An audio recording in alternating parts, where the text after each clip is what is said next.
আসসালামু আলাইকুম, this is your brother Sajid Rahman. আজকে বের হতে চেয়েছিলাম একদম ইমিডিয়েট ফজরের পর, বাট সম্ভব হয়নি কোনো কারণে, যার কারণে এখন প্রায় 7:54, মিনস 8টা বেজে গেছে।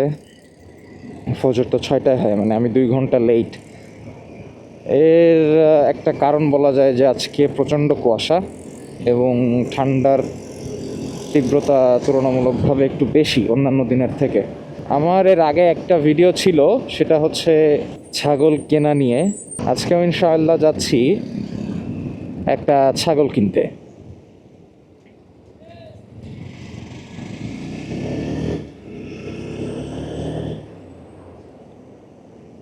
ডানে বামে টেসলা, প্লেন, হেলিকপ্টার সব দেখে আসলে মুভ করা লাগতেছে খালি রাস্তায়ও।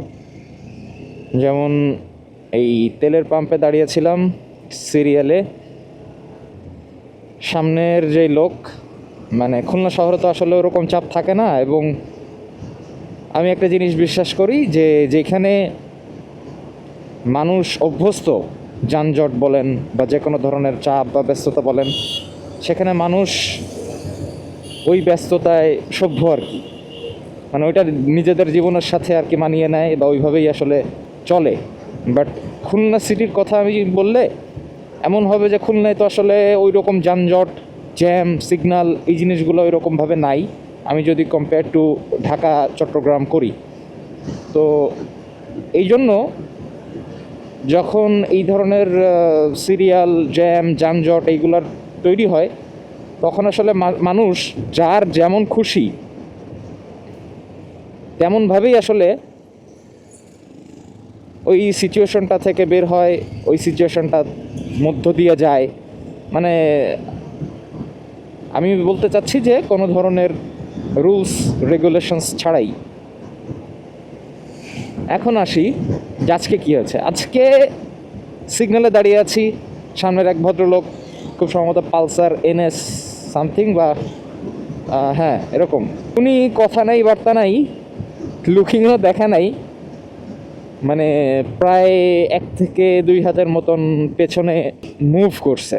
তো স্বাভাবিকভাবে আমরা তো খুবই কনজেস্টেড থাকি আর কি, যে কোনো ধরনের লাইন, সিগন্যাল বা যে কিউ থাকে সেখানে।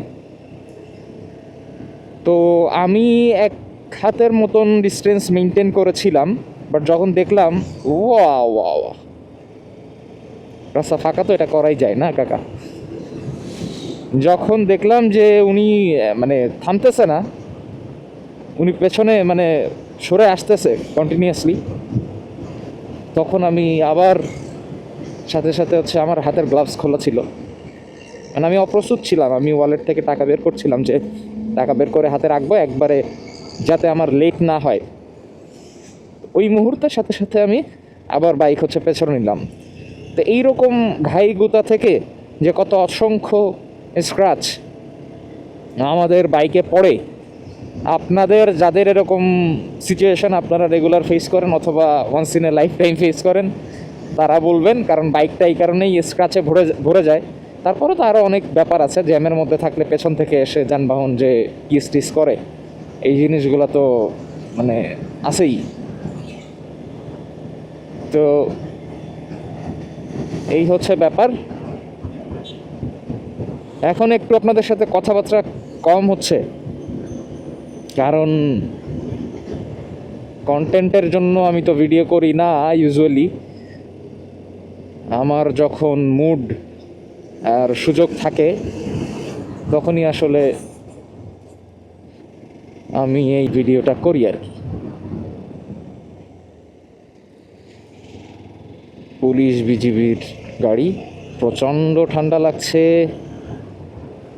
জাস্ট আপনার হেলমেট আজকে নিয়েছি হচ্ছে ওই যে আমার যেই সিটি হেলমেটটা আছে, সিটিতে যেটা ইউজ করি সেটা। ওইটার প্রবলেম হচ্ছে, একে তো ব্ল্যাক ভাইজর, আর দ্বিতীয়ত হচ্ছে আমার ক্যামেরাটা হচ্ছে ওই যে ওয়াইজেই মাউন্ট আছে, যেটা হচ্ছে ফিতার মতো, ফিতার সাথে ক্লিপ সিস্টেম, টেলেসিন বা কোনো একটা কোম্পানির হবে আর কি, ওই যে আলি এক্সপ্রেস বা আলিবাবা থেকে আমরা যেই কিনি।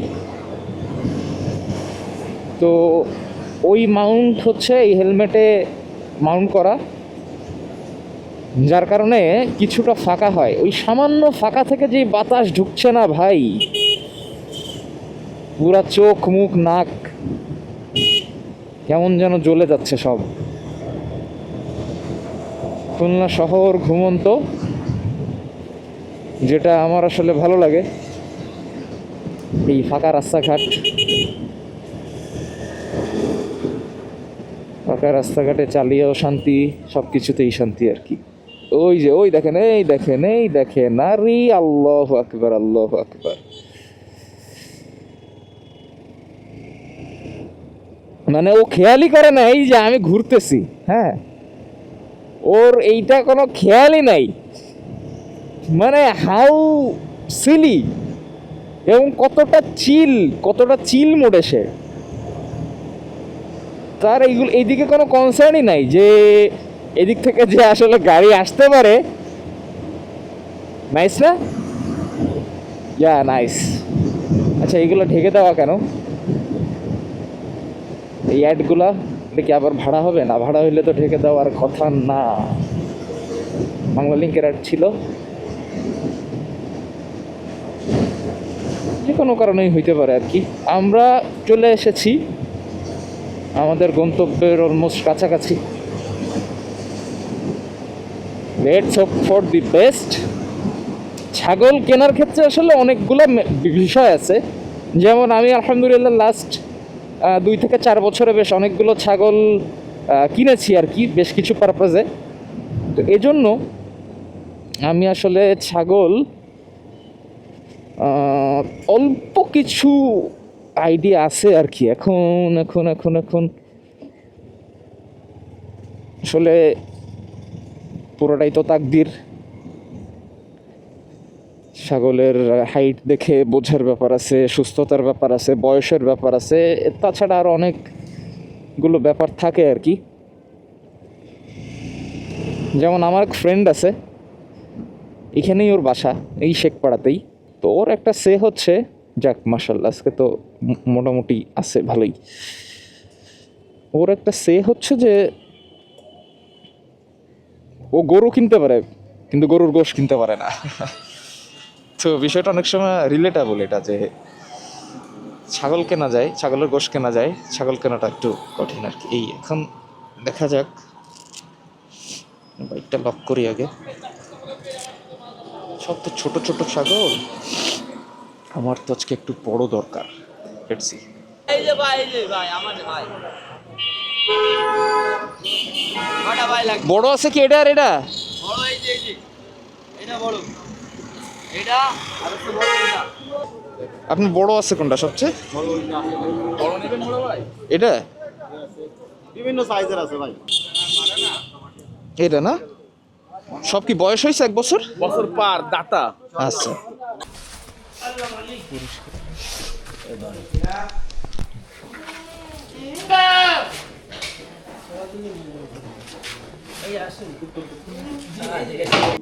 আলহামদুলিল্লাহ আমাদের ছাগল কেনার প্রজেক্ট, খাসি বললে আসলে ইনঅ্যাপ্রোপ্রিয়েট হয় টু সাম কনটেক্সট।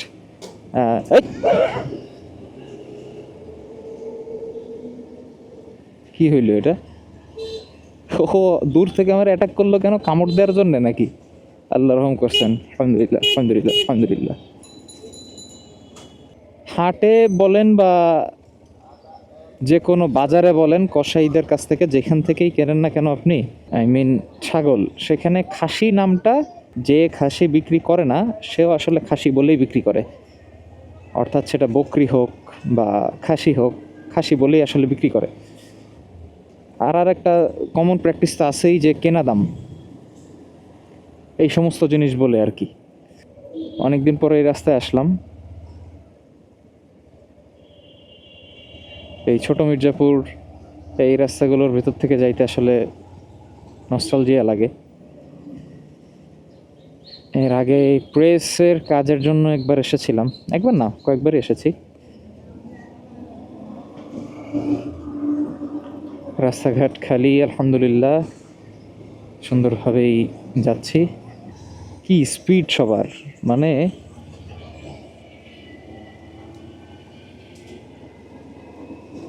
বলাই আসলে বাহুল্য যে স্পিড। এনিওয়ে, তো আমরা আসলে বিক্রেতার ভাষায় একটা খাসি কিনেছি, আর আমাদের ভাষায় বলতে গেলে আসলে ছাগল কিনেছি। তো আলহামদুলিল্লাহ 16,700 টাকা দিয়ে একটা ছাগল কিনলাম, আর কিছু বকশিস আরও মানে আদার্স কিছু খরচ আছে সামান্য।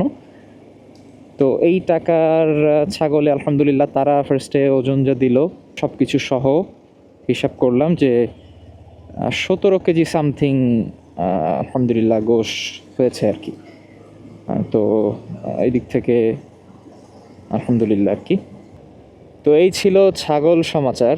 আপনাদের সাথে সংযুক্ত থাকার এই যাত্রা অব্যাহত থাকুক নেক পথে, সেই আশা সবসময় ব্যক্ত করি। আজকের ভিডিও এ পর্যন্তই। আল্লাহ আপনাদেরকে ইমানে ও সুস্বাস্থ্যে ভালো রাখুন। আসসালামু আলাইকুম ওয়া রাহমাতুল্লাহি ওয়া বারাকাতুহু।